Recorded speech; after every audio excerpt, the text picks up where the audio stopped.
โดยมื้อนี้สบายดีทุกคนมื้อนี้แปลงโทรศัพท์Samsung เนี่ยเซ็ตเว้าราคาให้ลูกค้าแล้วลูกค้าบ่ได้แพงบ่แพงนะตัวนี้แปลงมันปอกแปลงมันบอกเว้าราคาให้ลูกค้าแล้วลูกค้าบ่แพงเด้อลูกค้าบ่แพงหานาทีจะมาซักละเซ็ตหมดเซ็ตหมดห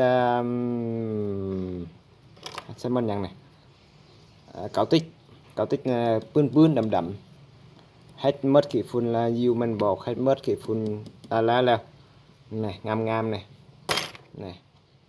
ขี้ฝุ่นเกาติ๊กหลายนี่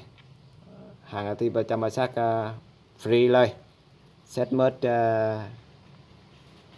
เกาติ๊กโดยใส่เกาติ๊กไม้นี่ใส่เกาติ๊กไม้ให้ลูกค้าแล้วราคามื้อใด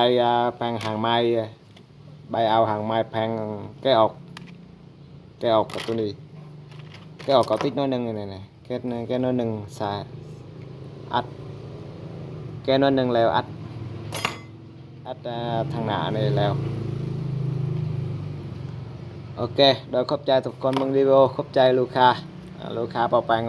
ขอบใจเลยเอาหางไม้แปลงอะไรก็ได้